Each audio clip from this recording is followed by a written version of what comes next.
먼저 관련 영상을 보시고 이야기를 이어가겠습니다.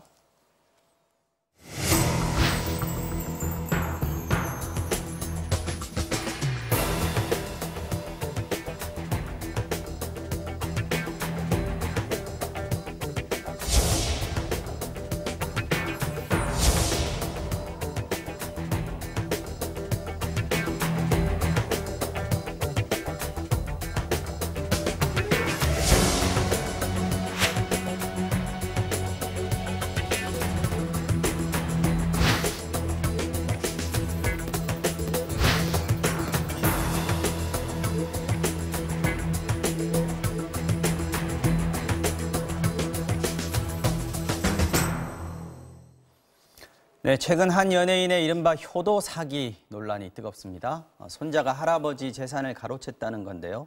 문제가 생각보다 복잡합니다. 이 부분 얘기를 해볼 텐데요. 잠시 예고를 좀 드리면 잠시 후 오후 3시, 한 5분 정도 남았네요. 지난 그 강릉 펜션 사고에 대한 경찰과 국과수의 수사 결과 그리고 감정 결과가 발표가 된다고 합니다. 발표가 시작되면 현장을 연결해서 내용을 전해드리도록 하겠습니다. 자, 양 변호사님, 최근 알려진 논란부터 이 얘기 해보겠습니다. 배우 신동욱 씨가 이제 결혼이 된 사건입니다. 어떻게 된 사건인지 먼저 좀 간단하게 설명해 일단 주십시오. 이 신동욱 씨 관련 건은 효도 사기로 확정이 된 건 확인이 된 건 그렇죠. 아니고요. 네, 많이 혹시 그런 게 거죠. 아니냐라는 그런 상황이긴 합니다. 이제 신동욱 씨의 할아버지가 90대이신데 네. 이분이 그 자신이 소유하고 있는 집하고 또 땅 일부를 신동욱 씨에게 이른바 효도를 명목으로 해서 넘겨줬다는 겁니다. 그런데 효도는 전혀 하지도 않았고 또 오히려 살고 있는 집에서 물로 나가라고 했다. 그것도 신동욱 씨가 아니라 신동욱 씨의 연인으로 알려진 사람의 이름으로 그런 명령장이 날라왔다. 그래서 집에서도 쫓겨나게 생겼다. 그리고 땅도 일부를 증여를 해주는데 일부만 주는데 알고 봤더니 그보다 훨씬 많은 땅을 전체로 통째로 서류를 가짜로 꾸며서 가져가 버렸다라고 주장을 하신 거고 여기에 대해서 신동욱 씨 같은 경우는 정상적인 방법을 거쳐서 다 증여를 받은 것이다라는 얘기를 했고 거기에 더 이제 신동욱 씨 부친이 개입을 해서 사실은 자신과 아버지, 그러니까 신동욱 씨의 할아버지인 거죠. 아버지와 좀 갈등이 있어서 오래전부터 다툼이 있었는데 내가 나서지를 않고 있으니까 만나지도 않고 있으니까 이 문제를 해결하기 위해서 자신의 아버지, 그러니까 신동욱 씨의 할아버지가 손자에게 이런 문제를 제기한 것 같다. 유명하니까. 라는 그런 얘기까지 해서 어쨌든 좀 가정사이긴 한데 좀 안타까운 여러 가지 싸움이 벌어지고 있는 상황이죠. 자, 일단은 할아버지와 신동욱 씨 사이의 측의 주장이 엇갈리는 상황이군요. 근데 이게 단순한 가족 간 재산 다툼이 아니고 할아버지 주장대로라면 일종의 속였다는 거 아닙니까? 일종의 사기 이런 얘기를 주장을 하는 건데 이런 경우가 꽤 있는 것 같습니다.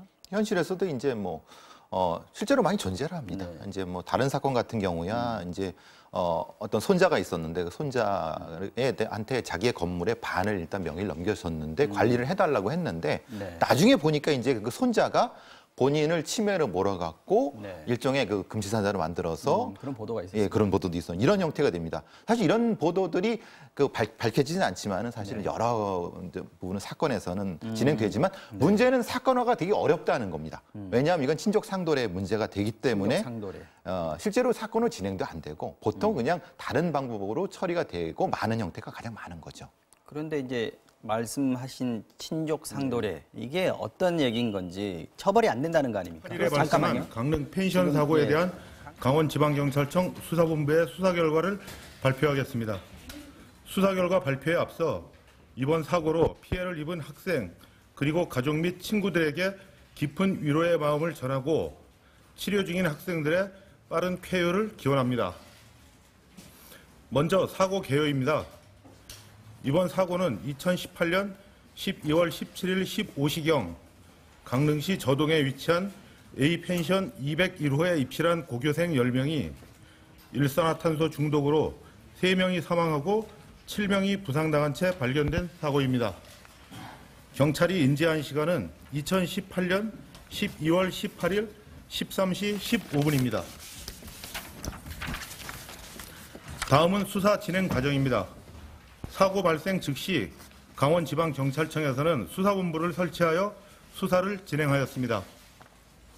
사고 펜션 주변의 CCTV를 통해 확인한 바 외부인이 침입한 사실이 없었고 현장에서 가스보일러가 배기관이 분리된 상태로 발견되었으며 피해 학생들이 모두 일산화탄소 중독이라는 국과수 감정 결과에 따라 가스보일러 부실 시공에 따른 일산화탄소 유출 경위를 확인하기 위해 보일러에 대해 국과수의 정밀 감정을 의뢰하는 한편 보일러의 설치부터 점검, 관리 과정에 이르기까지 관련자들을 상대로 광범위하게 수사를 진행하였습니다.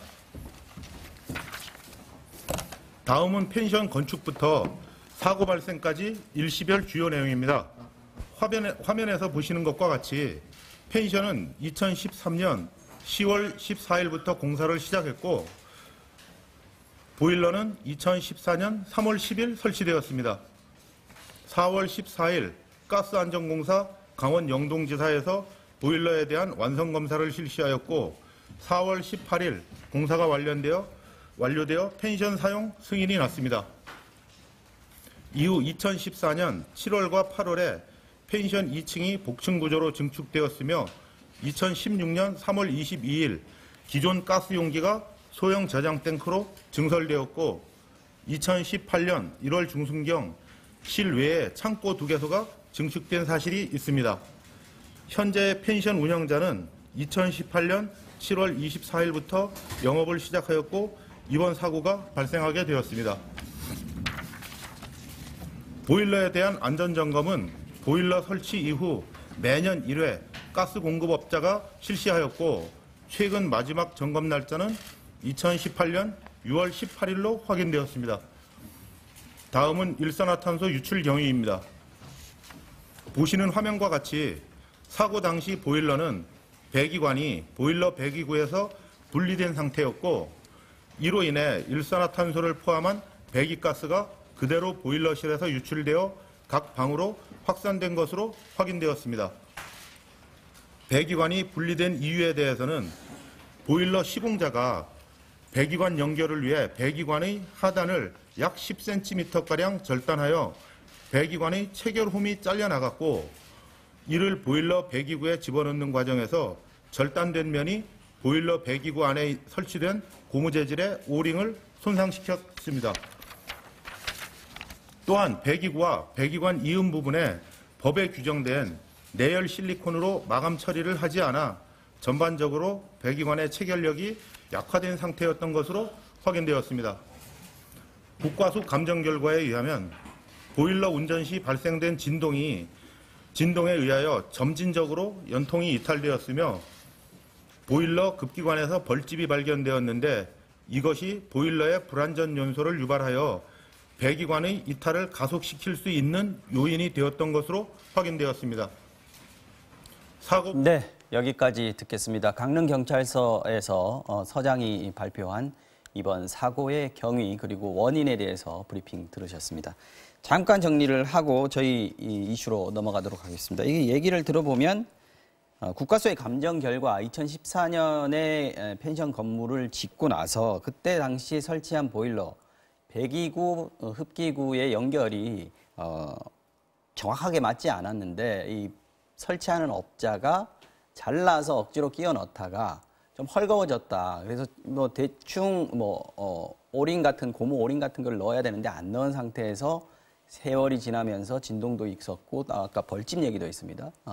벌집도 영향을 끼쳐서 이탈을 한 것이다. 이렇게 지금 결론이 났군요. 그래서 지금 기소하는 사람의 숫자들도 지금 발표를 할 예정이었습니다. 자, 여기까지 저희가 설명을 하고요.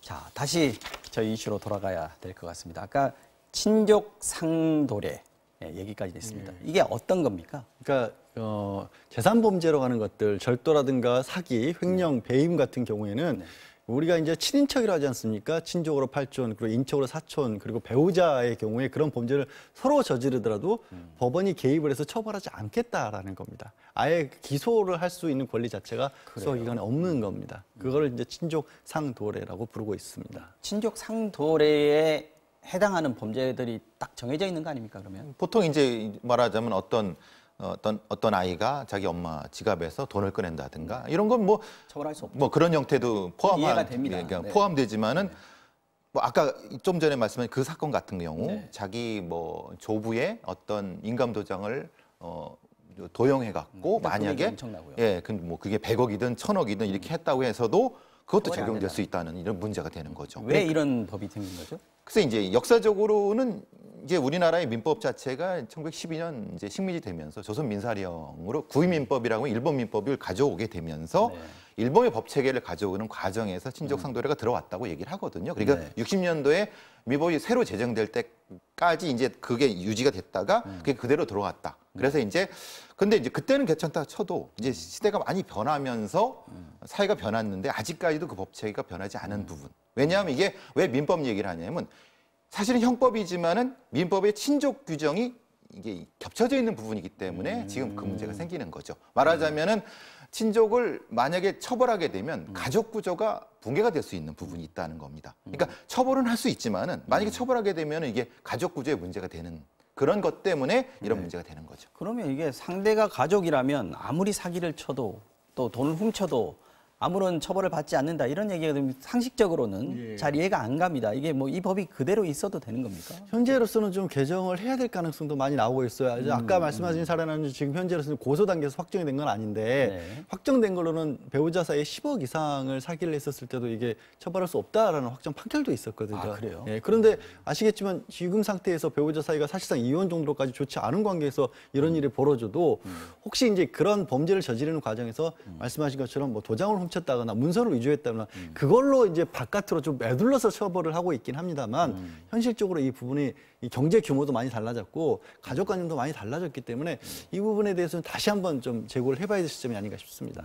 한때 그래서 이거 연세 많은 부모님들이 이 효도 계약서 네. 써야 된다 이런 얘기들을 이제 어르신들끼리 이렇게 나누고 유행처럼 떠돌기도 했었는데 이게 효도 계약서라는 거는 효과가 있는 겁니까? 일단 법적으로? 어떻게 쓰느냐에 따라서 달라집니다. 그러니까 결국에는 문제가 내가 준 다음에 그걸 되찾아오겠다는 게 이 효도 소송의 본질인데 네. 결국 준다는 게 법적으로는 증여고요. 증여는 원래 한 번 증여한 다음에 다시 돌려달라고 말을 못하게 되었습니다. 다만 조건을 붙였을 때 이걸 부담부 증여로서 돌려달라고 요구를 할 수 있는데 그래서 이제 효도 계약서라는 걸 써도 잘 써야 쓰시는 되는 건데 여기에 막연하게 효도하라고 써놓으면 법적으로 봤을 때 이게 효도하라는 게 어떤 걸 효도라고 할지 좀 애매하거든요.